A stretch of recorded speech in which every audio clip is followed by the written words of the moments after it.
Hello, good evening everyone. Is my voice and video audible to everyone?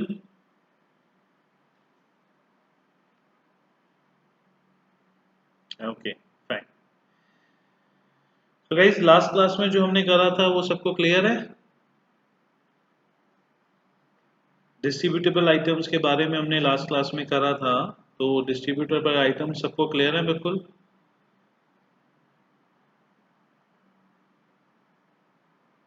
Last class में हमने ये भी बताया था कि at the time of admission हमको बेसिकली दो चीज़ों की ज़रूरत होती है। पहला तो हमको ज़रूरत होती है कि जो हमारे old assets and old liabilities हैं उनको at the time of partnership की डेट पे रिवैल्यू करने की। एंड सेकंड, जो ओल्ड लॉसेस हैं ओल्ड जो प्रॉफिट्स हैं उनको हमको पार्टनर्स में वापस बांटना होता है। तो हमने लास्ट क्लास में दो चीज़ें करी थी और हमने कहा था ये दो चीज़ें हमारी बहुत बहुत इंपॉर्टेंट है। करेक्ट। उसके बाद में गाइस हमारा जो है हमने पढ़ा था कि आपके डिस्ट्रीब्यूटेबल आइटम 7 होते हैं। ठीक है, मोस्टली 7 से ज़्यादा भी हो सकते हैं। पर सारी जर्नल एंट्रीज हमको करनी पड़ेंगी। बट ये कौन सी वाली जर्नल एंट्री याद करने की बात कर रहे हो, ये वाली old partners to goodwill and remaining. इसको आप ऐसे कर सकते हो ना कि जो लाइबिलिटीज वाली साइड है वो ऑपोजिट साइड में बटेंगे और जो एसेट्स वाले हैं वो आपके ऑपोजिट साइड में बटेंगे पार्टनर्स कैपिटल के अंदर इन देयर ओल्ड रेशियो। तो आपको लर्न करने की जरूरत नहीं है, वो सिंपल लॉजिक के अकॉर्डिंगली आप देख सकते हो, उसको रटने की जरूरत नहीं है आपको। ठीक है, ओके। सो हमारा अब हम बोल सकते हैं कि जो डिस्ट्रीब्यूटेबल आइटम्स हैं वो डिस्ट्रीब्यूटेबल आइटम्स हमारे 7 डिस्ट्रीब्यूटेबल आइटम्स होते हैं। 7 डिस्ट्रीब्यूटेबल आइटम्स हमारे जो आपके लाइबिलिटी साइड पे होते हैं वो क्रेडिट साइड पे बढ़ते हैं, जो आपके एसेट साइड पे होते हैं वो डेबिट साइड पे बढ़ते हैं। और इनकी अगर हम जर्नल एंट्रीज देखना चाहें तो old partner to items and items to old partners, ये अपोजिट साइड में दोनों की जर्नल एंट्री होती है। और इसको अगर हम पार्टनर्स कैपिटल के अंदर देखें तो रिमेन अलग साइड पे, इस साइड पे आपके बचे हुए 4 हैं और इस साइड पे आपके जो हैं वो 3 हैं। आपके इस टाइप से बढ़ते हैं, balance BD and balance CD. ये आपका पार्टनर्स कैपिटल का फॉर्मेट होता है एक तरीके से। ठीक है, लास्ट क्लास में हमने 17 इलस्ट्रेशन किया था। 17 इलस्ट्रेशन के अंदर हमने जर्नल एंट्री भी कर ली थी। इसमें हमने बताया था कि आपको पहला इन केस दे रखा हो, if goodwill do not appear in the books, that means no old goodwill. Old goodwill हम बात करते हैं परचेज गुडविल को, परचेज गुडविल नहीं है तो इसका मतलब डिस्ट्रीब्यूट वाली एंट्री नहीं होगी। बट दो एंट्रीज तो होंगी ही होंगी ना, न्यू गुडविल और कैपिटल वाली। सेकेंड केस में इन केस अगर गुडविल अपीयर होती है तो गाइज हमने बोला था दैट ओल्ड गुडविल हम बोलते हैं जो ऑलरेडी बुक्स में होती है, जो जिसका काम होता है डिस्ट्रीब्यूट होना। एंड न्यू गुडविल हम बोलते हैं प्रीमियम फॉर गुडविल को, उसमें होता है आपका सेक्रीफाइसिंग रेशियो में डिवाइड होती है। So first and second entry same रहेगी एंड उसके बाद में आपका डिस्ट्रीब्यूटेबल वाली एंट्री का एंट्री होगी। ठीक है गाइस, यहाँ तक क्लियर है ना? ये लास्ट क्लास में हमने करा था, आप लास्ट क्लास वाली जो चीज़ें हैं वो सबको क्लियर है बिल्कुल, मैं उसके आगे कराऊंगा। उसमें किसी को भी डाउट हो तो गाइस बताओ मेरे को, क्योंकि वो लास्ट क्लास वाला टॉपिक नहीं समझ में आएगा तो आज वाले में ज़्यादा इश्यूज होंगे। प्रेम के अलावा बाकी, प्रेम के अलावा मेरे को और किसी का आंसर नहीं मिला कि क्या किसी को डाउट है उसके अंदर।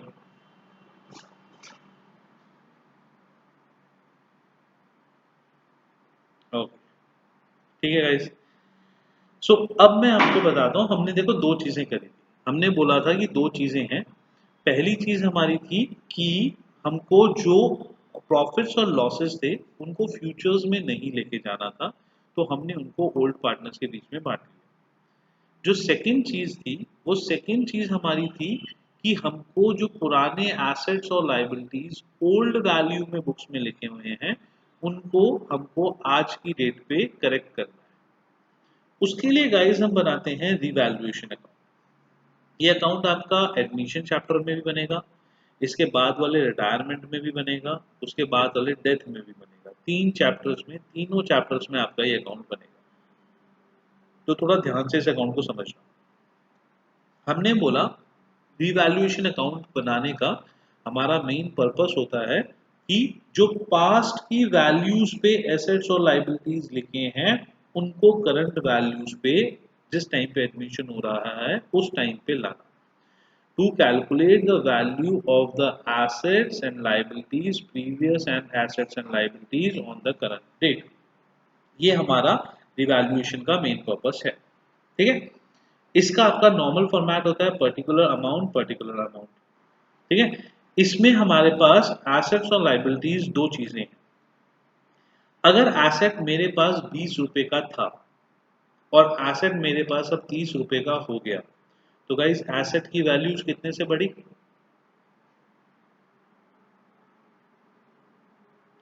अगर मेरे पास एसेट 20 रुपए का था बट करंट मार्केट वैल्यू उसकी 30 रुपए है, तो एसेट की वैल्यू कितने रुपए से बढ़ी?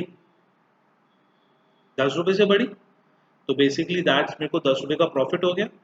प्रॉफिट हम करते हैं क्रेडिट पे साइड, तो हम यहाँ पे एसेट में लिख देंगे 10।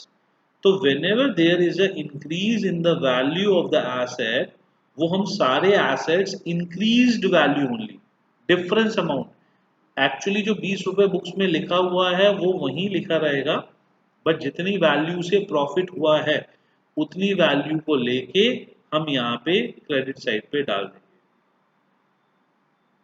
अभिनव हम चेंज नहीं कर रहे, हम सिर्फ और सिर्फ न्यू पार्टनर को एडमिट करने के लिए रफ में कैलकुलेट कर रहे हैं कि भाई साहब आज की डेट के हिसाब से हमारी कंपनी की वैल्यूएशन क्या होनी चाहिए। हम इसको बुक्स में चेंज नहीं कर रहे हैं। बैलेंस शीट जो बनेगी उसमें अगर फॉर्म होगी उसमें सेम जो एग्जिस्टिंग वैल्यू है वही लिखी जाएगी। हम प्रॉफिट एंड लॉस को सिर्फ और सिर्फ न्यू पार्टनर के एडमिशन के लिए चेंज कर रहे हैं। प्रेम रफ से मेरा मतलब है कि हम एक्चुअल बुक्स में जो बैलेंस शीट बना रहे हैं उसके अंदर नहीं दिखा रहे, बट साइड में जो कैलकुलेशन कर रहे हैं वो तो एक पार्टनर्स फर्म में पूरी एग्जैक्टली हो रही है। रफ का मतलब ये नहीं है, मैंने बोला कि उसको सिंपल प्लस माइनस करके साइड में छोड़ दिया। रफ का मतलब कि एक्चुअल बुक्स के अंदर नहीं, एक साइड में अलग से अकाउंट्स मेंटेन। ठीक है, तो इसका पूरा फॉर्मेट होता है, सब सेम तरीके से होता है, बट एक्चुअल अकाउंट्स को ये इम्पैक्ट बहुत ज्यादा नहीं करता, उनकी वैल्यूज को इम्पैक्ट नहीं करता। देखिए इंक्रीज इन एसेट डेबिट क्यों होगा तान्या?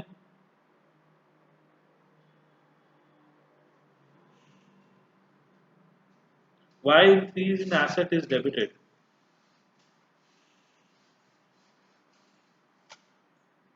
एसेट का नेचर होता है, बट जो रिवैल्यूएशन अकाउंट है हम इसके अकाउंट बना रहे हो तो हम तो इसके नेचर से बनाएंगे ना। रिवैल्यूएशन अकाउंट जो है आपका नॉमिनल अकाउंट होता है, तो ये आपका नॉमिनल अकाउंट में इसका नेचर चलेगा, एसेट का नेचर थोड़ी चलेगा। तो नॉमिनल अकाउंट जो होता है उसके अंदर आपकी डेबिट जो पीएनएल होता है, पीएनएल में आपका पीएनएल का नेचर चलेगा, ट्रेडिंग में ट्रेडिंग का नेचर चलेगा, बैलेंस शीट में बैलेंस शीट का नेचर चलेगा। तो प्रॉफिट्स जो होते हैं वो हमारे प्लस होते हैं। बट गाइस अगर 20 रुपए ओल्ड वैल्यू थी, 30 रुपए न्यू वैल्यू है, market value, only market value, बिका नहीं है एसेट, मार्केट वैल्यू की बात कर रहा हूँ। जो हमारा 10 रुपए से उसकी वैल्यू इंक्रीज हो गई, तो वो 10 रुपए ही सिर्फ यहाँ आएगा। बिल्डिंग होता तो बिल्डिंग नाम आ जाता, फर्नीचर होता तो फर्नीचर नाम आ जाता। ठीक है, ओके। मेरे पास फर्नीचर पड़ा था 80 रुपए का, उसकी मार्केट वैल्यू अब हो गई जो है वो 75 रुपीज हो गई। जो मैंने वैल्यूएट कराई तो मेरी बुक्स में लिखा हुआ था 80 रुपीज, बट जब मैंने मार्केट इवैल्यूएशन कराया तो उसकी वैल्यू थी 75 रुपीज। कितने से वैल्यू रिड्यूस हो गई? 5 रुपीज से। ठीक है, तो जितने से भी वैल्यू रिड्यूस हुई मैं फर्नीचर का नाम लिख के यहाँ पे डाल दूंगा 5 रुपीज लॉस। तो when there is a loss the valuation account is debited. तो increase in the value of asset credit side, decrease in the value of asset जो है वो डेबिट साइड। क्लियर है?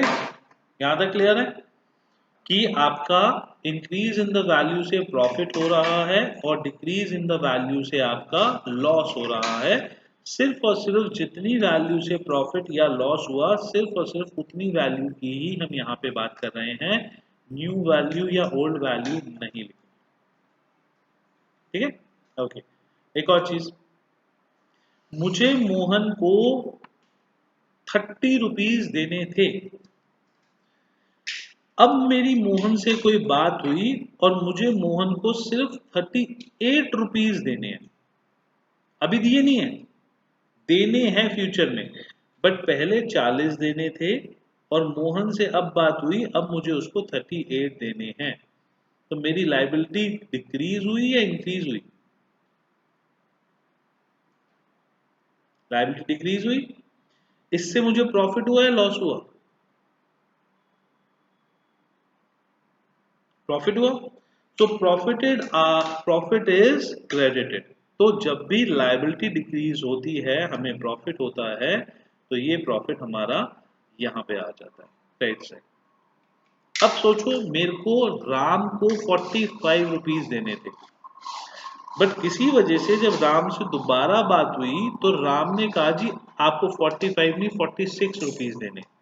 तो लाइबिलिटी इंक्रीज हो गई। मेरी बुक्स में जो लिखी हुई थी 45, उसके कंपैरेटिवली एक्चुअल कितनी है? 46। तो लाइबिलिटी इंक्रीज हुई, तो प्रॉफिट हुआ या लॉस हुआ? लॉस हुआ। तो लॉस जो होता है वो हमारा डेबिट साइड पे आता है। ठीक है, जितनी वैल्यू का एक्सेस लॉस हुआ, जो चीज हमारी बुक्स में एक्चुअल में नहीं लिखा हुआ और हमें प्रॉफिट या लॉस हो रहा है, वो हमने उठा के रिवैल्यूएशन अकाउंट में डाल दिया। ठीक है, तो सिर्फ और सिर्फ एसेट्स और लाइबिलिटीज की जितनी वैल्यू चेंज हुई है, हमको सिर्फ वो वाली वैल्यूज को यहाँ पे एंटरटेन करना है, उसके अलावा बाकी किसी भी वैल्यू को एंटरटेन नहीं करना। Profit, goodwill, distributable items, expenses, incomes, we do not have to we do not have to entertain any of the items here.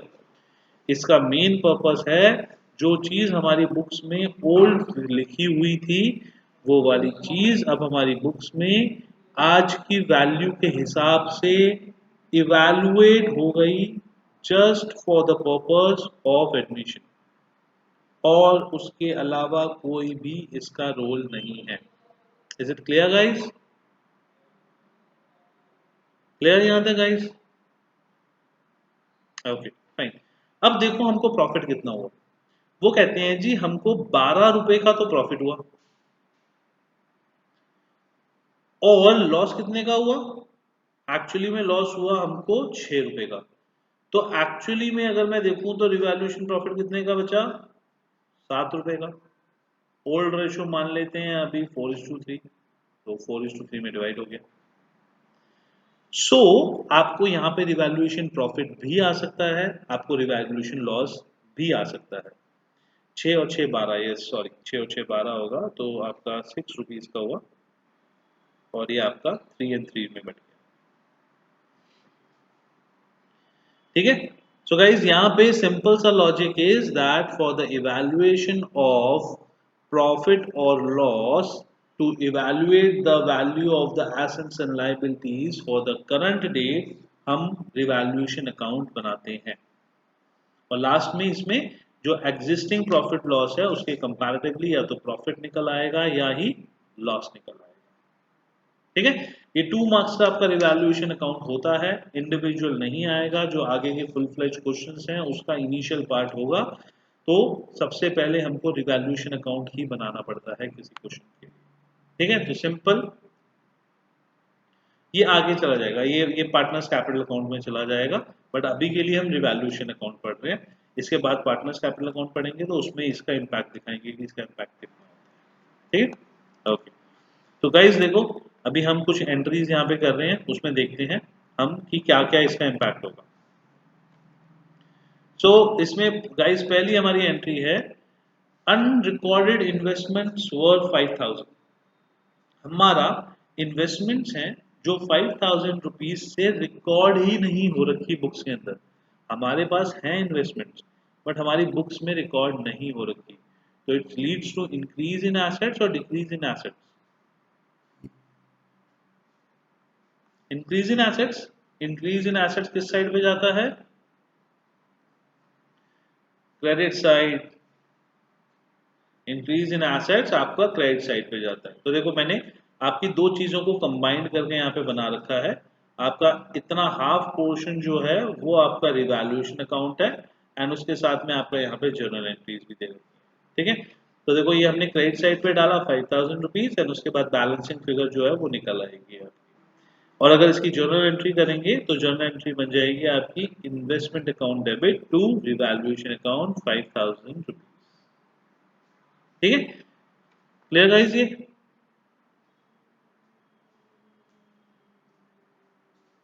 Ishan क्या डाउट है?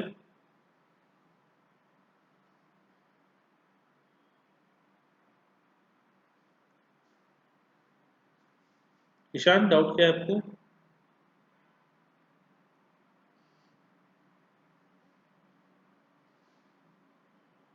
अच्छा कोई प्रॉब्लम नहीं, अभी हम 7-8 आगे और कर रहे हैं तो उसके अंदर हो जाएगा। अदरवाइज क्लास के बाद में ये रिकॉर्डिंग आपको मिल जाएगी, एक बार आप रिकॉर्डिंग देख लेना। ठीक है, जितना आपको अभी समझ में आ रहा है उतना कर लो, बाकी रिकॉर्डिंग से एक बार समझ लेना इसको। ओके, सेकेंड है guys unrecorded liability towards the supplier 1500। हमारी जो 1500 की एक लाइबिलिटी है हमको अपने क्रेडिटर्स को देना है, वो 1500 की क्रेडिटर्स को देने वाली जो लाइबिलिटी है वो हमने रिकॉर्ड नहीं कर रखी। तो हमारी लाइबिलिटी बढ़ रही है या कम हो रही है? Increase in the liability. Increase in the liability किस साइड आता है? इट्स अ लॉस, तो ये आएगा आपका डेबिट साइड। और इसकी जर्नल एंट्री क्या बन गई? Revaluation account debit to creditors 1500 rupees. Okay, next, an item of 600 included in the creditors not likely to be claimed and should be written back। 600 रुपए क्रेडिटर की लिस्ट में जो already added थे वो अब वो नहीं मांग रहा। वो कह रहा है जी 600 रुपए अब मुझे नहीं चाहिए और ये अब मेरे को वापस नहीं करने उसको। तो उससे हमारी लाइबिलिटी क्या हो गई? हमारी लाइबिलिटी गाइस इससे डिक्रीज हो गई, और लाइबिलिटी डिक्रीज होती है तो किस साइड पे आता है? आपका क्रेडिट साइड पे आता है। जर्नल एंट्री क्या हो गई इसकी? Creditors account debit to revaluation account. ठीक है, ओके। अब थोड़ा ध्यान से देखना, स्टॉक वर्थ 36,000, 36,000 का स्टॉक था मेरी बुक्स में। फर्नीचर वर्थ 8800, और 8800 का फर्नीचर था मेरी बुक्स में। तो मेरी बुक्स में दो चीजें लिखी हुई थी, stock for 36,000 and furniture for 8,000। ये दोनों ही वो कह रहे हैं जी वैल्यू में 20-20% कम हो गया। तो दोनों ही वैल्यू में 20-20% कम हो गया, तो मेरी बुक्स में जो वैल्यू लिखी हुई थी वो माइट भी पुरानी थी या वो सही ढंग से इवैल्यूएटेड नहीं थी, बट आज की डेट में उनकी वैल्यू 20-20% कम है। तो एसेट्स इंक्रीज हो रहे हैं या डिक्रीज हो रहे हैं? एसेट डिक्रीज होता है तो किस साइड पे आता है? डेबिट साइड पे आता है। ओके, तो स्टॉक था 36,000, 36,000 का 20% डिक्रीज करा तो 7,200। फर्नीचर था 8800, 8800 को 20% डिक्रीज करा तो 1760। और की जर्नल एंट्री मारी तो revaluation debit to stock to furniture, इसका टोटल करके हमने फाइनल आंसर लिख दिया। गाइस को इसके अंदर दिक्कत? Okay, next, stock worth 36,000, furniture 8800, reduced by 40%। Same वही ऊपर वाला कंसेप्ट है, इस बार हमने 40% से रिड्यूस कर दिया। तो ओके गाइस, थोड़ा सा देखो, थोड़ा सा प्रॉब्लम है इसमें। ऊपर जो हमने दिया हुआ था reduce the value by 20%, and यहां हमने दिया हुआ है वैल्यू टू 40%। ऊपर बाय था, यहाँ पे हमने जो बोला हुआ है, यहाँ पे हमने बोला हुआ है वैल्यू टू 40%। दैट मीन्स 100 रुपए की चीज थी, इसमें से वो 60 की वैल्यू कम हो गई, तो आपके पास अब फाइनली 40 बच गई। तो एक्चुअली ये 60 रुपए जो है ये आएगा यहाँ पे, क्योंकि ऊपर वाले क्वेश्चन में बाय दिया हुआ था, बाय का मतलब इतने से कम हुआ, यहाँ दिया हुआ है टू, इसका मतलब इतने पे आ गया। आ गया तो हमको तो रिड्यूस वाली वैल्यू चाहिए ना, तो हमको 60% वाली वैल्यू चाहिए।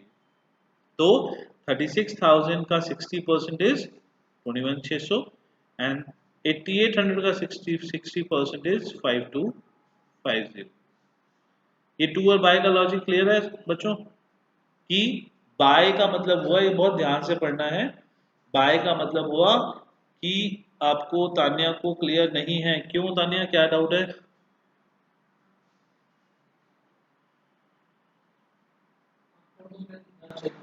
ओके क्लियर है, फाइन। सो आपका टू और बाय बहुत ध्यान से पढ़ना है, बिकॉज हमको रिड्यूस्ड वैल्यू चाहिए, हमको ये वाली वैल्यू चाहिए जो कि एक्चुअल में रिड्यूस हुई है, ठीक है ना? तो दिस इज बाय वाली value and this is to वाली वैल्यू। जो फाइनल आंसर है दिस इज टू वाली वैल्यू, तो हमको बाय वाली वैल्यू अगर नहीं दी हुई तो हमको उसको निकालना पड़ेगा। Okay, next one is building to be appreciated by 50,000। By directly increased वाली वैल्यू दी हुई है, original value in balance sheet is 80,000। अब मुझे ओरिजिनल वैल्यू का तो कुछ करना नहीं है, मुझे सिर्फ चाहिए भाई कितने से इंक्रीज या कितने से डिक्रीज हुआ। यहाँ पे assets increase, credit side and journal entry, ठीक है। Next is provision. ओके, ये ध्यान से सुनना बच्चों। A provision of 5% to be created on doubtful debts. No existing provision is there in the balance sheet and value of debtors is 11,000. Okay, थोड़ा सा ध्यान से सुनना। Provision is an asset or liability?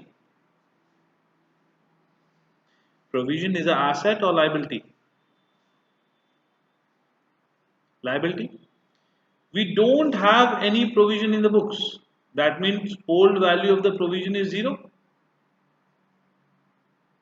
We do not have any this liability of provision in the books. That means the old value of the provision is zero.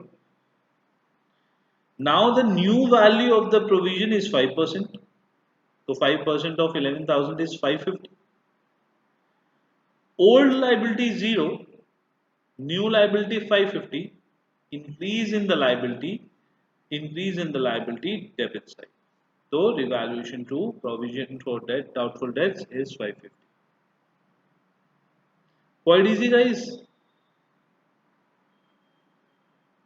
इसमें तो गलती होने के चांसेस नहीं है ज्यादा। Okay. Next.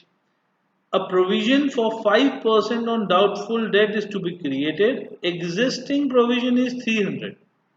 आप भी के टाइम पे 300 रुपए का प्रोविजन ऑलरेडी बना हुआ है मेरे पास, तो लाइबिलिटी है ऑलरेडी 300 रुपए की। उन्होंने कहा जी कितने का बनाना है? 5% का बनाना है, ठीक है। 5% ऑफ 11,000 इज 550। पहले कितने का बना हुआ है? 300। अब कितने का बनाना है? 550। लाइबिलिटी को इंक्रीज करना है, कितने से इंक्रीज करना है? 250। तो liability increase debit side with the name of provision for doubtful date, तो ओल्ड माइनस न्यू एंड बढ़ा दिया। फिर डिस्काउंट ऑन डेटर वाला जो होता है ना वो इनकम होती है। Discount on debtor is a income and discount on creditor is a expense. तो यहाँ पे हमारे एसेट्स और लाइबिलिटीज आते हैं, इनकम और एक्सपेंसेस का यहाँ पे कोई लेना देना नहीं होता। प्रोविजन इज अ लाइबिलिटी, ठीक है, तो वो वाला कंसेप्ट नहीं आएगा यहाँ पे। Okay, so provision for doubtful date यहाँ पे हमारे ऑलरेडी 300 से बने हुए थे, हमने 550 से बना दिए, 250 से एक्स्ट्रा बन गए, तो इसकी general entry revaluation account debit to provision for doubtful debt, ठीक है। नेक्स्ट, प्रोविजन 5%, वैल्यू 11,000, तो कितने का प्रोविजन बनाना है? 550, but the existing value is 700। So guys, इसके अंदर old value is 700, we have to create for 550, तो हमको कितने से रिड्यूस करनी है लाइबिलिटी? 150। तो 150 से लाइबिलिटी रिड्यूस करेंगे तो क्रेडिट साइड पे आ गया general entries provision for doubtful debt to revaluation. Guys last 2-3 years है ना, जर्नल एंट्री जो है वो बहुत ज़्यादा एग्जाम्स में आ रही हैं, तो सिर्फ और सिर्फ क्वेश्चन रटने से कुछ नहीं होगा, आपको जर्नल एंट्रीज भी जो होंगी वो साथ ही साथ आपको करनी पड़ेगी, अदरवाइज क्वेश्चन जो होगा वो आपके लिए बेकार हो जाएगा, ठीक है। तो जर्नल एंट्रीज मैं इसलिए साथ के साथ आपको बताता जा रहा हूँ, कुछ नहीं करना। अगर रिवैल्यूएशन के डेबिट साइड पे लिखा है तो रिवैल्यूएशन डेबिट साइड पे आएगा, रिवैल्यूएशन के क्रेडिट साइड पे लिखा हुआ है तो रिवैल्यूएशन क्रेडिट साइड पे आएगा। सिंपल, आपको ये लॉजिक लगाना है और जर्नल एंट्री में इसके अलावा कुछ भी नहीं एक्स्ट्रा है। ठीक है, ओके फाइन। तो मैं आपको अभी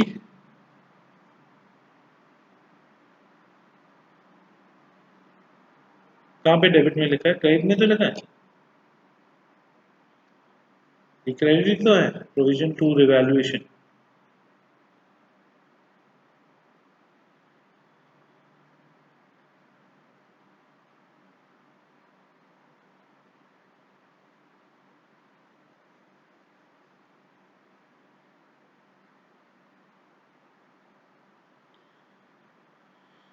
हाँ, उसमें टू पीडीएफ कहाँ बोल रहे हो, मेरे को समझ नहीं आ रहा आयुष।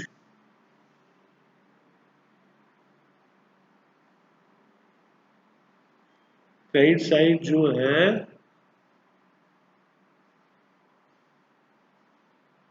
दोबारा से बताओ, मेरे को भी समझ नहीं आया आयुष। ये वाला जो भी मैंने लास्ट करवाया, लास्ट में आपका लाइबिलिटी जो है वो लाइबिलिटी 150 से कम हुआ तो लाइबिलिटी डिक्रीज हुआ, तो लाइबिलिटी डिक्रीज हुआ तो प्रोविजन फॉर डाउटफुल डेट जो है वो क्रेडिट साइड पे ही तो आएगा।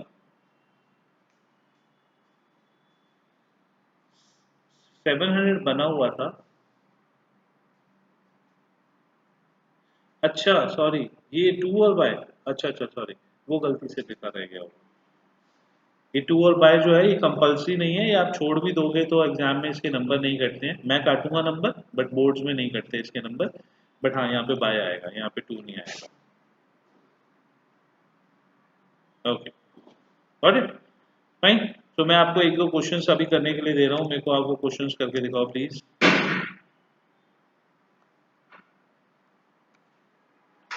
ओके, तो गाइस एक ये क्वेश्चन है। इस क्वेश्चन में हमको सिर्फ अभी रिवैल्यूएशन अकाउंट बनाना है और कुछ नहीं बनाना। ठीक है, क्वेश्चन स्टार्ट होता है A and B partners in the form, they admit C for one third share. ठीक है, ए एंड बी पार्टनर्स कितनी रेशो में थे, ये पिछले पेज पे दिया होगा। A and B partner sharing 3:2, A and B in the form sharing 3:2, whole ratio is 3:2. C will bring 500 as capital। इस लाइन का ना आपका अभी कोई लेना देना नहीं। And 2 lakh for is cash, goodwill in cash. वो 5 लाख रुपए कैपिटल के लिए लाया, 2 लाख रुपीस गुडविल के लिए लाया। हमको रिवैल्यूएशन का इस लाइन से एक भी परसेंट मतलब नहीं है, क्योंकि इसकी जर्नल एंट्री होगी और वो जर्नल एंट्री आपकी जाएगी स्ट्रेट फॉरवर्ड पार्टनर्स कैपिटल। ठीक है, हमको इस लाइन को भूल जाएंगे, स्ट्रेट फॉरवर्ड, कोई लेना देना। Building and machinery to be depreciated by 5%। Building and machinery दोनों कम होंगी, कितने से, 5% से। तो हमको पीछे जो बैलेंस शीट दी हुई है, हमने बिल्डिंग एंड मशीनरी 5% कम कर दी। Stock to be revaluate at 4 lakh. Stock हमारा जो था वो कितना था, 3 लाख था। ठीक है, मैं अभी पिछले वाला क्वेश्चन नहीं कर रहा, बट स्टॉक हमारा 3 लाख था। अब कितना हो गया, 4 लाख हो गया, तो आपका 1 लाख से बढ़ गया। अनरिकॉर्डेड एसेट, मतलब बैलेंस शीट में ये लिखे ही नहीं हुए थे, ये अब लिख दिए गए, प्रॉफिट हो गया, बढ़ गया। 1 मंथ सैलरी इज आउटस्टैंडिंग। एक एम्प्लॉय को 30,000 की सैलरी देनी थी, लाइबिलिटी बढ़ गई, लॉस बढ़ गया, आपका debit total. And difference is 1,55,000 divided in the old ratio. तो ये आपको ओल्ड रेशो के अंदर डिवाइड करना है। गाइस क्लियर, रिवैल्यूएशन अकाउंट बहुत सिंपल सा है, इसमें कोई प्रॉब्लम नहीं है आपको रिवैल्यूएशन अकाउंट में। ओके, तो मैं आपको अभी के लिए दो क्वेश्चंस दे रहा हूँ रिवैल्यूएशन अकाउंट के। ओके, एग्जाम्पल 20th जल्दी से करो। Example 20th first.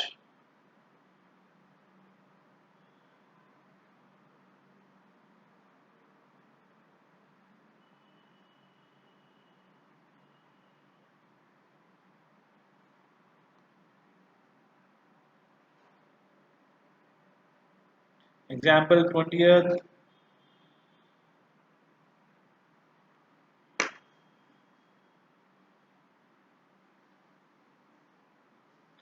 Claim against damages, ठीक है, अभी वो क्लेम फ्यूचर में देना पड़ेगा, इट्स अ लायबिलिटी। दे देंगे जिस टाइम पे, उस टाइम पे एक्सपेंस बन जाएगा, बट अभी तो हमने हमारे ऊपर क्लेम आया है ना खाली, तो 2 महीने बाद 4 महीने बाद देंगे, तो आज के लिए तो वो लायबिलिटी हो गया ना।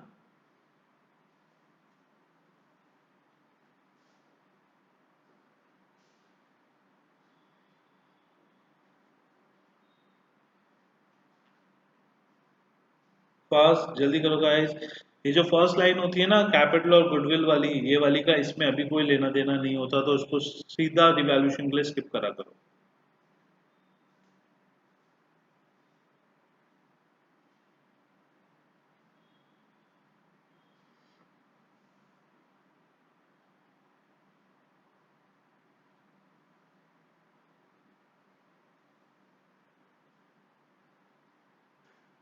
बाकियों का हुआ गाइस, सिर्फ इसमें 3 एंट्रीज है। स्टॉक रिड्यूस्ड, ओ सॉरी 4 एंट्रीज हैं। Stock reduced, provision for doubtful date, patents and claim against damages.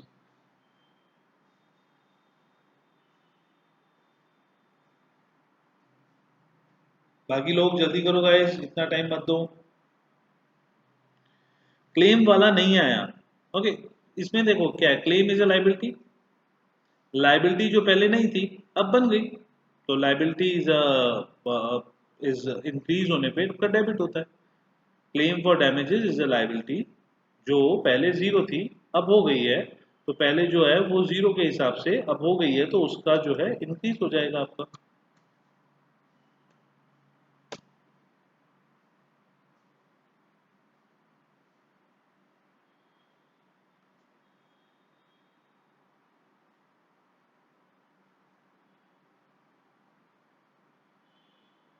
बाकी सबका हो गया।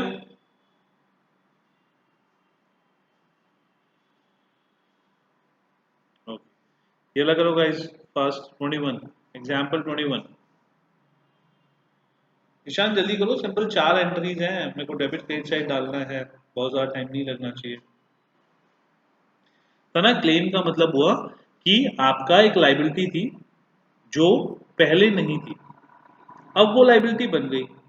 तो लाइबिलिटी अगर बन गई तो आपकी लाइबिलिटी इंक्रीज हो गई, तो वो आपका डेबिट साइड आ जाएगा।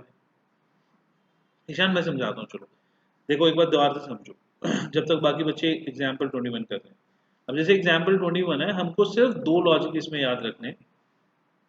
Asset increase credit, asset decrease debit, liability increase debit, liability decrease credit, and remaining बचा हुआ profit is revaluation profit and loss, this is balancing figure। Simple सा लॉजिक है आयुष, इसके अलावा कुछ और, सॉरी ईशान, इसके अलावा कुछ और नहीं है इसके अंदर। एग्जाम्पल, मशीन एप्रिशिएटेड, मशीन की वैल्यू बढ़ी, क्रेडिट। स्टॉक ओवर वैल्यू लिखा हुआ है, ओवर वैल्यू लिखा हुआ है तो मतलब कम करना है, एसेट कम करना है, credit. Provision for doubtful debt increase करने हैं लाइबिलिटी, तो इंक्रीज के हिसाब से, डिक्रीज करना है तो डिक्रीज के हिसाब से, तो जो हमको इसमें करना है उसके हिसाब से उसकी वैल्यू को ले लेंगे।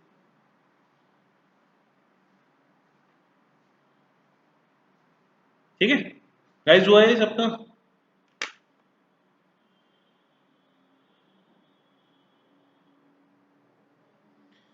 रिवैल्यूएशन प्रॉफिट ओल्ड रेशो, पूरे चैप्टर में सिर्फ गुडविल की चीज, गुडविल न्यू गुडविल जो प्रीमियम फॉर गुडविल होती है वो सेक्रीफाइसिंग रेशो में डिवाइड होगी, उसको छोड़ के बाकी हर चीज ओल्ड रेशो में डिवाइड होती है। कोई भी चीज आपकी न्यू रेशो में डिवाइड नहीं होती, और सिर्फ प्रीमियम फॉर गुडविल है जो आपका सेक्रीफाइसिंग रेशो में डिवाइड होता है। Okay, so guys I think revaluation account is pretty much clear to everyone. Revaluation account आप बाकी घर पे प्रैक्टिस कर सकते हो अपना, अगर कोई डाउट आता है तो। ओके फाइन, इसके बाद आते हैं पार्टनर्स कैपिटल अकाउंट। ठीक है, अब पार्टनर्स कैपिटल अकाउंट ना प्लीज मेरे हिसाब से करना, अपने हिसाब से मत चलना, ठीक है। आई नो आप बहुत समझदार हो, बट प्लीज पार्टनर्स कैपिटल अपने हिसाब से मत करना, गलतियां ज्यादा हो, ठीक है। जो मैं फॉर्मेट बता रहा हूँ सेम वही फॉर्मेट आपको यूज करना है। पार्टनर्स कैपिटल अकाउंट में हम 5 आइटम्स लेंगे गिन के, आपको हर बार अपने हाथ पे 5 आइटम्स गिनने हैं, 5 आइटम्स गिन के लेने हैं लाइन वाइज। आपकी जिंदगी में कभी भी पार्टनर्स कैपिटल में गलती नहीं हो, ठीक है। बट अगर आपने अपने तुक्के मारे और अपने हिसाब से लिखने की कोशिश करी तो वो हमेशा गलत होगा। Okay, old balance sheet question में गिवन होगी। ओल्ड बैलेंस शीट में से ओल्ड कैपिटल निकाल सकते हो आप लोग? ओल्ड बैलेंस शीट में से ओल्ड कैपिटल निकाल सकते हो आप लोग? जैसे अगर आप यहाँ देखोगे तो जो ये नीचे कैपिटल्स गिवन है, ये नीचे जो कैपिटल गिवन होती है ये ओल्ड कैपिटल गिवन होती है। ओल्ड बैलेंस शीट में से ओल्ड कैपिटल निकाल सकते हैं। जो हमने ओल्ड कैपिटल निकाली, हाँ क्लोजिंग नहीं है, ओपनिंग, ओपनिंग कैपिटल होगी ना, ओल्ड बैलेंस शीट में तो ओपनिंग कैपिटल होगी ना हमारी, उस पिछले साल की क्लोजिंग इस साल की तो ओपनिंग हुई ना। ओके, तो ये हमारा जो हुआ इसको हम बोलते हैं बैलेंस बीडी, ठीक है। ये balance BD is your opening capital, जो हमारा बैलेंस शीट में डायरेक्टली गिवन होगी। अब बहुत सिंपल सा लॉजिक कि जो चीजें इस कैपिटल को बढ़ा रही हैं वो क्रेडिट होती चली जाएंगी, जो चीजें इसको कम कर रही हैं वो डेबिट होती चली जाएंगी। बहुत सिंपल सा लॉजिक यूज करना है, कोई इसमें आपका रॉकेट साइंस नहीं लगा। ओके, अब इसके अंदर आप एक चीज देखो कि इसके अंदर अगर हम ये बोलते हैं 5 आइटम आने हैं, first of it is opening capital. Opening capital हमारा कितना है जो दिया होगा। सेकंड इज रिवैल्यूएशन प्रॉफिट या लॉस, अभी आप पूछ रहे थे ना प्रेम कहां पे आएगा। Second is revaluation profit and loss. जो हमको रिवैल्यूएशन में प्रॉफिट हुआ उससे पार्टनर्स, ओल्ड पार्टनर्स की कैपिटल बढ़ेगी, क्योंकि वो कहेंगे जी ये तो हमारा पुराना प्रॉफिट है, ये तो हमको मिलना चाहिए, तो वो आपका क्रेडिट साइड आया।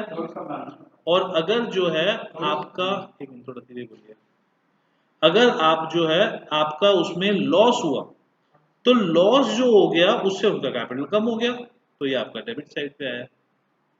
इन केस रिवैल्यूएशन प्रॉफिट हुआ तो वो क्रेडिट साइड पे, और रिवैल्यूएशन लॉस हुआ तो वो आपका डेबिट साइड पे। प्रॉफिट की वजह से ओल्ड पार्टनर्स का कैपिटल बढ़ा, तो एक चीज समझो गाइस कि जो आपका ओपनिंग बैलेंस होगा वो 2 पार्टनर का होगा, 3 का होगा। जो आपका ओपनिंग कैपिटल होगा वो 2 पार्टनर्स का या 3 पार्टनर्स का, 2 का, तो 2 में आएगा। रिवैल्यूएशन प्रॉफिट भी जो होगा वो 2 पार्टनर्स का होगा, 3 का होगा। ओल्ड पार्टनर्स में ही बटा था, ओल्ड पार्टनर्स का ही पैसा था, ओल्ड पार्टनर्स की एसेट लायबिलिटी थी, तो वो ओल्ड पार्टनर्स में ही डिवाइड हुआ होगा, तो यहां पे भी सिर्फ ओल्ड पार्टनर्स के बीच में ही आएगा, ठीक है। ओके, तो second item is revaluation profit loss, first item is opening capital, second item is revaluation profit loss. Third item guys, distributable items. Distributable items हमने अभी ऊपर पढ़े थे, जो 7 डिस्ट्रीब्यूटेबल आइटम्स हैं उसमें से हमने पढ़े थे कि लायबिलिटी साइड पे होते हैं आपके 4, एसेट साइड पे होते हैं आपके 3। तो जो डिस्ट्रीब्यूटेबल आइटम्स हैं वो ऑपोजिट साइड में, लायबिलिटी साइड वाले होते हैं हमारे fund, general reserve, workman compensation fund, investment fluctuation fund. तो जो आपके लायबिलिटी साइड के हमारा पैसा है वो हमारा पैसा आपका डिस्ट्रीब्यूटेबल आइटम्स जो होते हैं वो बढ़ जाएंगे। तो आप इसको मानो लायबिलिटी साइड से जो ऑपोजिट साइड में आए वो ऑपोजिट साइड से ये आपके यहां पे आ गए। अब ये जो है ये ओल्ड पार्टनर्स में बटेंगे या तीनों में बटेंगे, 2 में बटेंगे या तीनों में बटेंगे, बिकॉज ये भी तो ओल्ड का ही पैसा है ना, तो जो ओल्ड का पैसा है वो ओल्ड में बटेगा, हमने इसी जर्नल एंट्री करते टाइम भी ओल्ड में डाला था, तो ये भी 2 में बट गए आपके ओल्ड में। और इसी तरीके से जो लॉसेस होंगे, long term losses, long term losses आपके जो होंगे जो एसेट साइड पे थे वो आपके डेबिट साइड पे आ गए। ठीक है, तो आपके कितने आइटम्स हो गए total? First opening capital balance sheet, second revaluation profit loss, third distributable items जो है वो आपके थर्ड हो गए डिस्ट्रीब्यूटेबल आइटम्स। ठीक है, यहां तक क्लियर गाइस? यहां तक किसी को डाउट? गाइस यहां तक किसी को डाउट? गिनती से तीन आइटम्स, पहला ओपनिंग कैपिटल, दूसरा प्रॉफिट लॉस, तीसरा डिस्ट्रीब्यूटेबल आइटम। ठीक है, सब हमारी ओल्ड बैलेंस शीट्स में दिया होगा, ये हमारी ओल्ड बैलेंस शीट के अंदर गिवन। ठीक है ना? ओके, उसके बाद हमारा अब बारी आती है न्यू पार्टनर। जब न्यू पार्टनर आता है तो हम कितनी जर्नल एंट्रीज करते हैं? जब न्यू पार्टनर आता है तो हम जर्नल एंट्री कितनी करते हैं? दो। हम क्या क्या दिखाते हैं जी? न्यू पार्टनर कैपिटल लाया और न्यू पार्टनर गुडविल लाया, ये चीज दिखाते हैं कि न्यू पार्टनर कैपिटल लाया और न्यू पार्टनर गुडविल लाया। तो जो उसकी फर्स्ट एंट्री होती है वो उसकी फर्स्ट एंट्री होती है cash account debit to C to premium for goodwill, यही आती है पहली एंट्री। कैपिटल लाया वो 20 रुपए, प्रीमियम फॉर गुडविल लाया 10 रुपए, टोटल कैश लाया 30 रुपए। गाइस यही होती है फर्स्ट एंट्री। इसके अंदर आपका ए और बी कहीं पे भी आया? इस एंट्री के अंदर सिर्फ और सिर्फ हमने क्या करा? सी को क्रेडिट करा, कितने रुपए से? 20 रुपए से। हमने इस एंट्री के अंदर सी को क्रेडिट करा विद 20 रुपीज। या मैं एक बहुत सिंपल सा लॉजिक मारता हूं कि सी कितना कैपिटल लेके आया। ठीक है, this is our fourth entry कि सी कितना कैपिटल लेके आया। जो सी कितना कैपिटल लेके आया उसको कैश से लिखते हैं और सी के कैपिटल अकाउंट को लेके सी के अकाउंट में डाल देते हैं। ये क्लियर है गाइस? आप उसको एंट्री वाइज करोगे तो भी सी क्रेडिट होगा, न्यू पार्टनर क्रेडिट होगा, और अगर लॉजिक वाइज देखते हो तो सी जितना कैपिटल में कैश में लाया उसकी कैपिटल में डाल दो कैपिटल इंक्रीज हो रहा है तो क्रेडिट साइड डाल दो। ठीक है, तो चार एंट्रीज कौन कौन सी हुई? पहली ओल्ड पार्टनर्स कैपिटल अकाउंट, दूसरी रिवैल्यूएशन प्रॉफिट लॉस, तीसरी डिस्ट्रीब्यूटेबल आइटम, चौथी न्यू पार्टनर कितना कैपिटल लाया। ठीक है, ओके। तो गाइज इसके बाद वाली हमारी एंट्री क्या होती है? इसके बाद हमारी एंट्री होती है premium for goodwill to A to B, 10 रुपए, 5 रुपए, 5 रुपए, ऐसी होती है गाइज दूसरी एंट्री। अब जो सेकंड एंट्री है इसमें सी का नाम आया कहीं पे भी?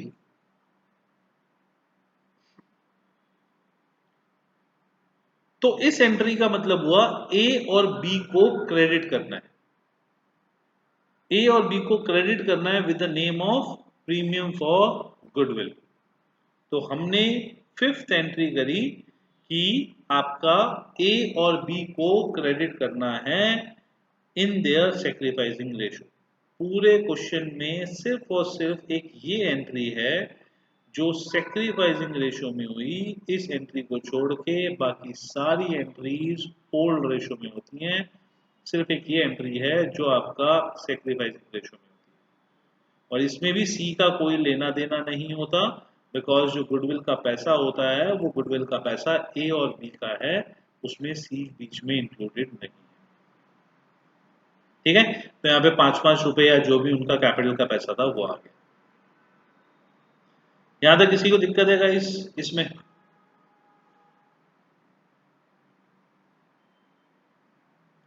सबको बिल्कुल क्लियर है? मेरे को सबको आंसर चाहिए।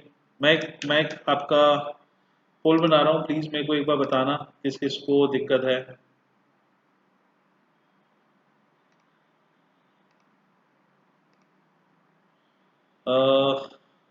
ओके, सो पार्टनर्स कैपिटल क्लियर और नॉट। मैं पोल इसलिए बना रहा हूँ गाइस क्योंकि पोल के अंदर ना मेरे को ये नहीं पता दिखता है कि किसने आंसर दिया, ठीक है, बट मेरे को आंसर सबका चाहिए। हाँ कोई बात नहीं ईशान, अभी आपका हम एक्सेप्शन ले लेते हैं, आपको छोड़ के बाकियों का हम पोल ले लेते हैं। तो गाइस प्लीज एक बार आप अपने पोल में मेरे को बताना क्या आंसर आ रहा है आपका। What is the result? 3 बच्चे अभी भी बोल रहे हैं कि थोड़ा कम क्लियर है, एंड 12 बच्चे बोल रहे हैं कि क्लियर है। 2 बच्चे और बच्चे अभी। 3 कौन कौन है जो कह रहे हैं अभी क्लियर कम है? एक तो ईशान है इसमें से, ईशान के अलावा और कौन कौन है जिसको थोड़ा कम क्लियर है? एक अक्षित है जिसको थोड़ा कम क्लियर है, और कौन है एक और बच्चा?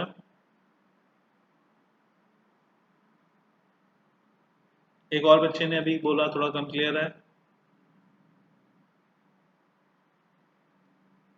गाइस मैं पनिशमेंट नहीं दे रहा, तो जिसने भी मार्क किया है प्लीज बता दो कि किसने मार्क किया है।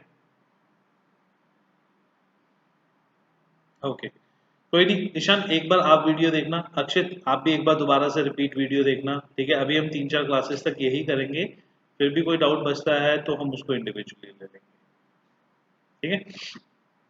ओके सो गाइज देखो, हमने जो सेकेंड एंट्री करी वो सेकेंड एंट्री में हमने हमने टोटल यहाँ 5 एंट्रीज करी। 5 एंट्रीज के अंदर फर्स्ट था ओल्ड कैपिटल बैलेंस बेरी, second revaluation profit loss, third distributed item in opposite side. देखो रिवैल्यूएशन प्रॉफिट भी ऑपोजिट साइड था, profit and loss, distributable item भी ऑपोजिट साइड पे थे, ठीक है। तो ये दोनों आइटम्स में आप ऑपोजिट में भी याद रख सकते हो। उसके बाद न्यू पार्टनर का capital, premium for goodwill, these are the 5 items जो आपके आएंगे। इन 5 आइटम्स के अलावा और कुछ भी नहीं आएगा। हाँ इन केस पार्टनर कुछ एडिशनल कैपिटल लाते हैं तो ये तो नॉर्मल पार्टनर्स कैपिटल में क्रेडिट हो जाएगा, और पार्टनर्स कुछ ड्राइंग करते हैं तो वो भी आ जाएगा। तो ये इस चैप्टर का नहीं, ये तो एक नॉर्मल सा लॉजिक वाली बात है कि इन केस पार्टनर्स कुछ पैसा लेके आएंगे ओल्ड पार्टनर्स तो एडिशनल कैपिटल के तरीके से आ जाएगा, कुछ ड्राइंग्स लेके जाएंगे तो माइनस के तरीके से आ जाएगा, बट ये जर्नली दिया होगा तभी लिखोगे, ठीक है, ये बहुत कम क्वेश्चंस में दिया होता है। तो मोस्टली हमारे कितने हैं? 5 आइटम्स, फाइन। अब मैं आपको एक बार क्वेश्चन दिखाता हूँ।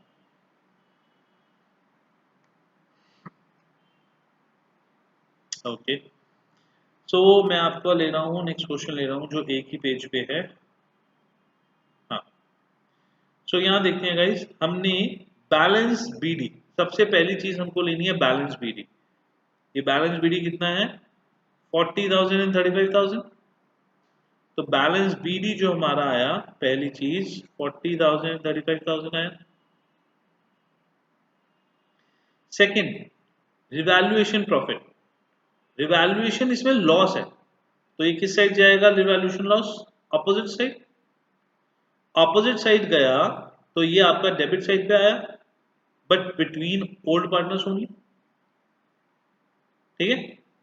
Third item distributable item.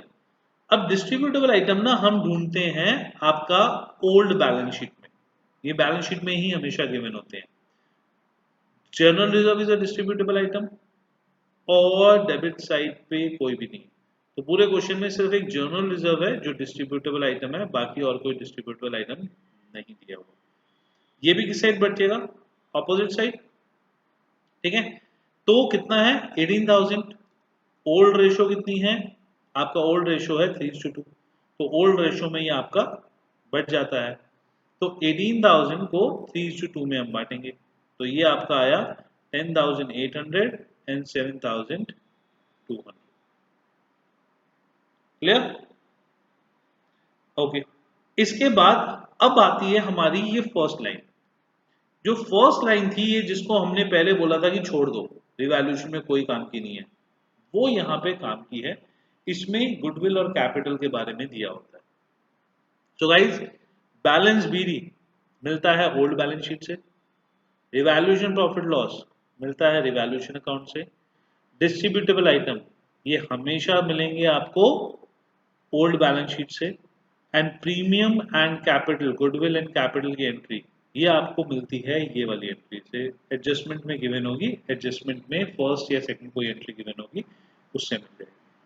ठीक है, सी विल ब्रिंग 30,000 एज कैपिटल। सी कितना कैपिटल आया?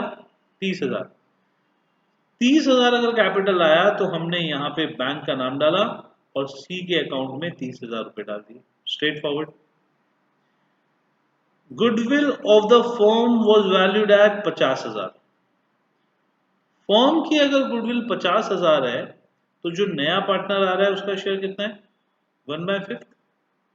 नए वाले पार्टनर की गुडविल कितनी दी हुई है? 10,000। 50,000 इंटू 1/5 दैट इज 10,000। तो ओल्ड पार्टनर्स की फर्म की गुडविल है 50,000, पार्टनर की गुडविल है 10,000। गाइस, इस क्वेश्चन में क्या आपको ओल्ड रेशो के अलावा कुछ भी और मेंशन है कि उनको सैक्रिफाइसिंग किस रेशो में करना है? सिर्फ ओल्ड रेशो गिवन है, ओल्ड रेशो के अलावा नहीं गिवन है कि हमको किस रेशो में करना है।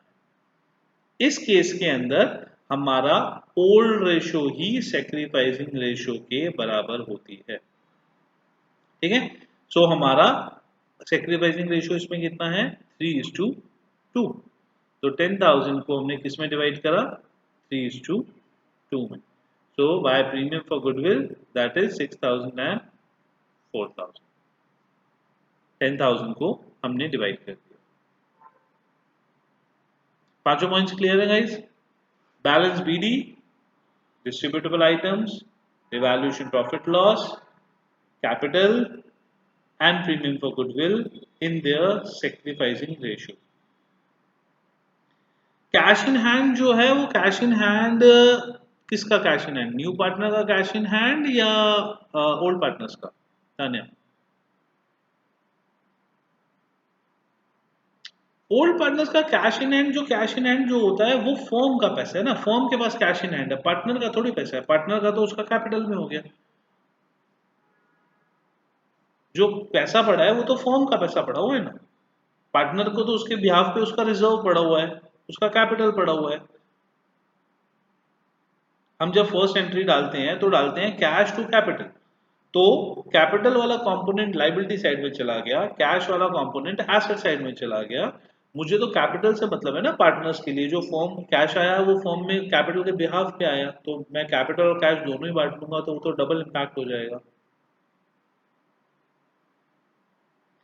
सोनाक्षी, हम इसमें न्यू रेशो निकाल सकते हैं, बट न्यू रेशो कहाँ यूज करोगे ये बताओ? कौन सी एंट्री में डिवाइड करने की बात कर रहे हो?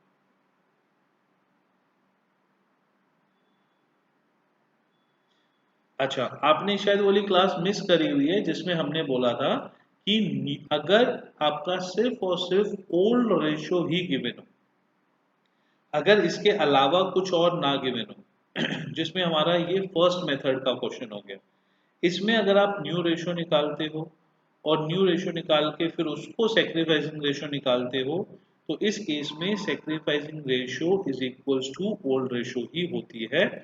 हमेशा आप निकालोगे, आप निकाल के देखना इसमें, इस वाले मेथड में ओनली जिसमें आपका इसके बारे में और कुछ ना गिवन हो, तो old ratio is equals to sacrificing ratio.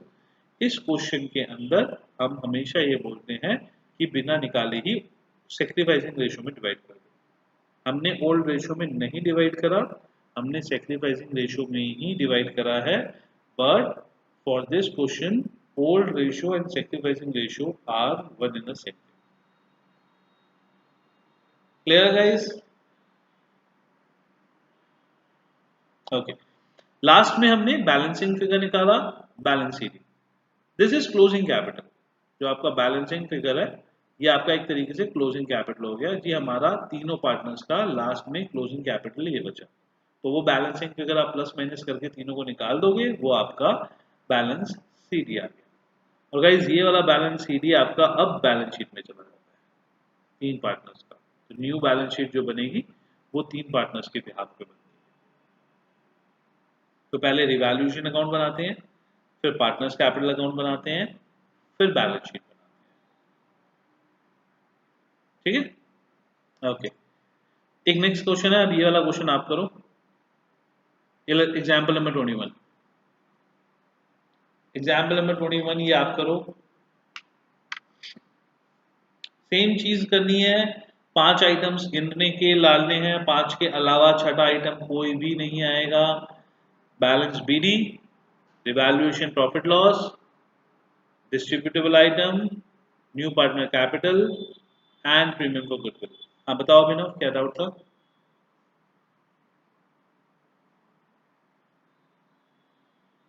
Example 16 हमारी बुकलेट या टीएस ग्रेवर?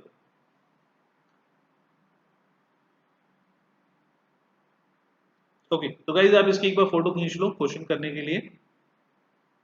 मैं एग्जाम्पल 16 पे जा रहा हूँ मीनवाइल।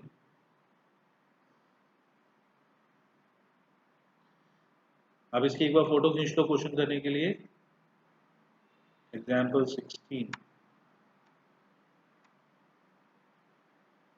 ओके,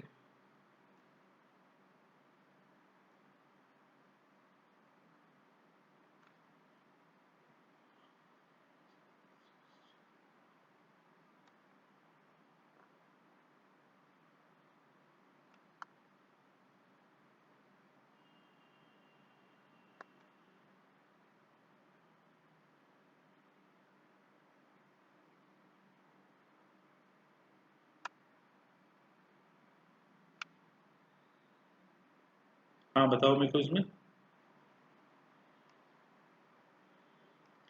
गुडविल प्रीमियम लिखा नहीं है तो कैलकुलेट कैसे करा?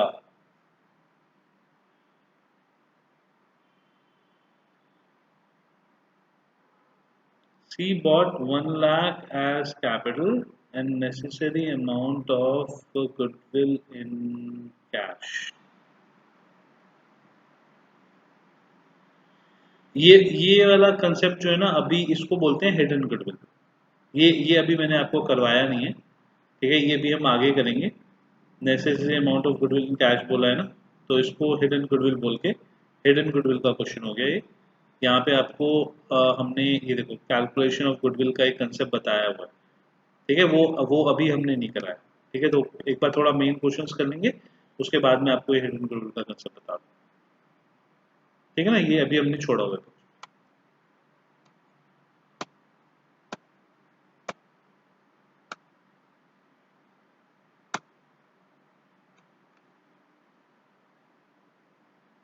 ओके, तो गाइज अभी हम कर रहे थे एग्जाम्पल 21। फर्स्ट जल्दी से करो गाइज, इसको पार्टनर्स कैपिटल बनाओ।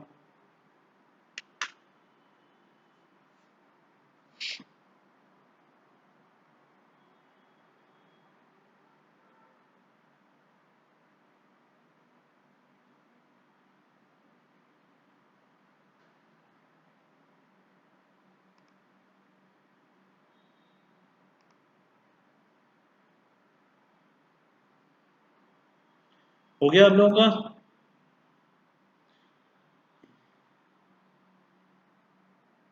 फ्रेम आंसर मैच हो गया?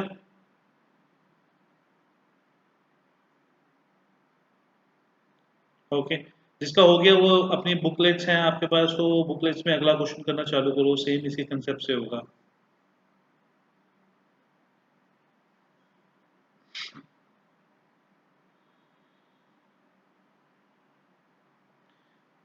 जिसका हो गया वो क्वेश्चन नेक्स्ट चालू करो।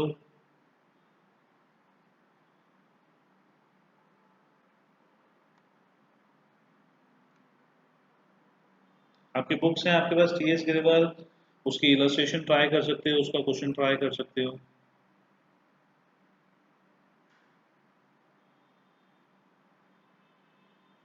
ईशान कुछ समझ में आ रहा है अभी, या अभी भी डाउट आ रहा है?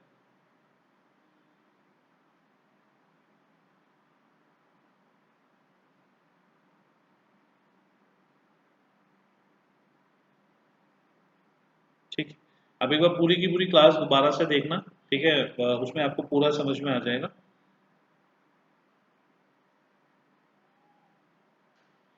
रिवैल्यूएशन भी बनाना है प्रेम, आपको बिना रिवैल्यूएशन के तो बनेगा नहीं ना पार्टनर्स कैपिटल, तो उसमें बनाना है।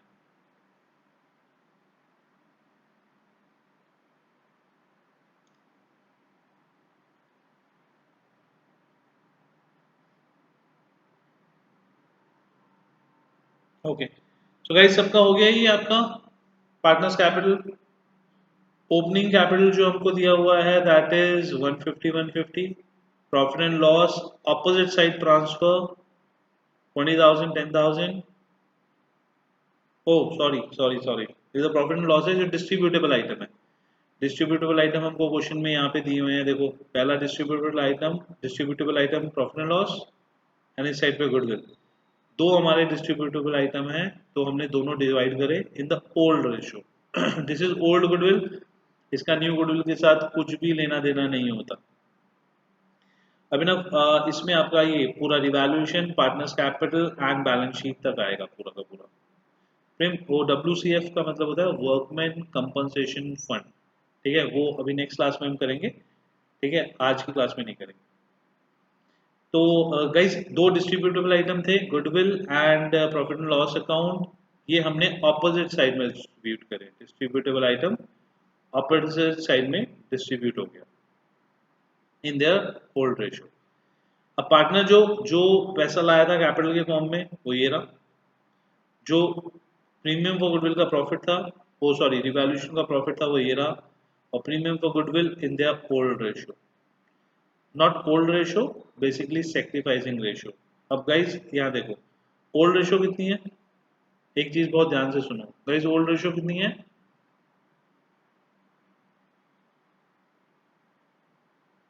Guys what is the old ratio, 2:1।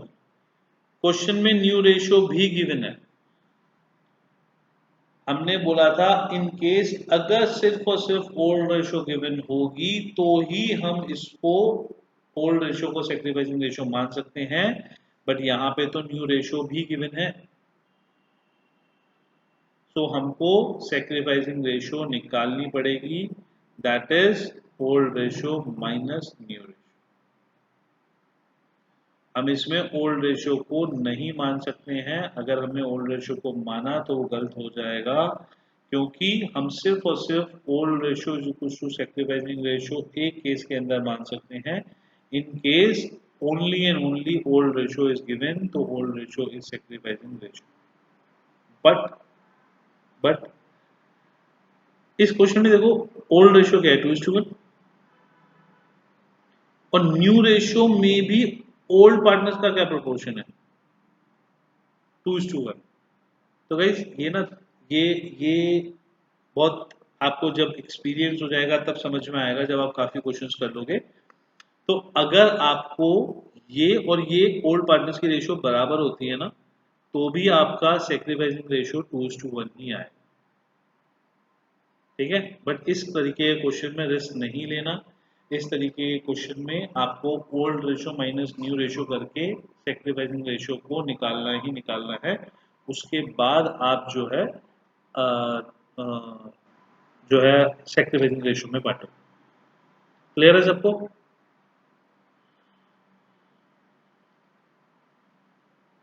Okay, सो हमारा सेक्रीफाइसिंग रेशियो इज 2:1, तो हमारी गुडविल जो आई थी, गुडविल कितनी दी हुई थी, गुडविल हमको दी हुई है एंड 30,000 फॉर द गुडविल। तो 30,000 को हमने 2:1 में बांटा, 20,000 एंड 10,000, ठीक है, and the balancing figure that is cap balance CD is your capital. तो ये आपका 134 142 एंड 120 हो गया। यहाँ तक कोई भी दिक्कत गाइस, यहाँ तक करने में किसी को भी कोई भी दिक्कत हुई हो, एक दो बच्चों जिनको थोड़ा सा डाउट है प्लीज एक बार ये क्लास दोबारा से रिपीटेडली देखना, ठीक है, कोई डाउट रहेगा तो अभी हम 2-3 क्लासेस तक यही कंसेप्ट करेंगे। गाइस पार्टनर्स कैपिटल बनाते टाइम याद रखना 5 आइटम्स आते हैं, 5 के अलावा कोई आइटम नहीं आएगा, कभी भी नहीं आएगा 5 आइटम्स के अलावा कोई भी क्वेश्चन। हाँ, एडिशनल कैपिटल या कुछ ड्राइंग्स हो रही होंगी तो वो आ सकती हैं, बट वैसे क्वेश्चन में से और कहीं से भी कोई आइटम नहीं आता, सिर्फ ये 5 आइटम्स आते हैं। ठीक है, तो ठीक है गाइस, आज यहाँ तक करते हैं। एंड प्लीज इसके क्वेश्चंस ट्राई जरूर करना।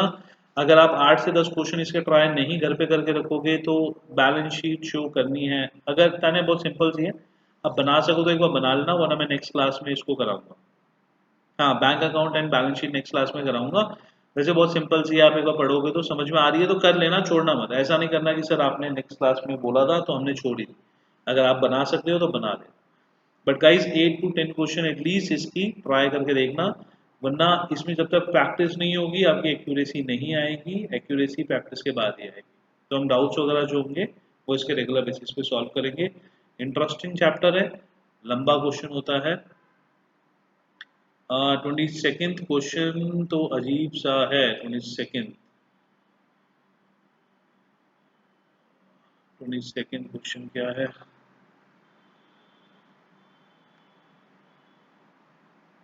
22nd क्वेश्चन ना, मैंने ये इसमें से मत करना ना। ये तो मैंने आपका एक नया टॉपिक चालू हो गया ना प्रेम, वर्कमैन कंपनसेशन फंड की इंडिविजुअल कैलकुलेशन बता रखी है मैंने। ये पूरा फुल फ्लेज क्वेश्चन नहीं है। ये तो मैंने individual workman compensation fund, investment fluctuation fund की छोटी छोटी कैलकुलेशंस बता रखी हैं कि अगर ये इसके कंसेप्ट आएंगे तो ये कंसेप्ट आपके कहाँ पे किस तरीके से यूज होते हैं। जैसे प्रोविजन का छोटा सा कंसेप्ट होता है, वर्कमैन कंपनसेशन फंड का छोटा सा कंसेप्ट होता है, इन्वेस्टमेंट फ्लक्चुएशन फंड का छोटा सा कंसेप्ट होता है। तो हमने ये बता रखे हैं ना। आप बुक्स में से देखो, टीएस ग्रेवाल में से देखो, उसमें आपको क्वेश्चंस मिलेंगे, या इसमें भी आप आगे के क्वेश्चंस देखोगे इसके अलावा तो आपको वो वाले क्वेश्चंस मिल जाएंगे जिसके अंदर आपके फुल फ्लेज क्वेश्चंस हैं। उसमें रिवैल्यूएशन एंड पार्टनर्स कैपिटल करना ही करना है। बैलेंस शीट ट्राई करके देखना, नहीं आती तो नेक्स्ट क्लास में करते हैं। बहुत बहुत ईजी है बैलेंस शीट, कुछ भी डिफिकल्टी नहीं। ठीक है गाइस, तो आज यहाँ तक करते हैं, then meet you on next class. Okay, bye guys.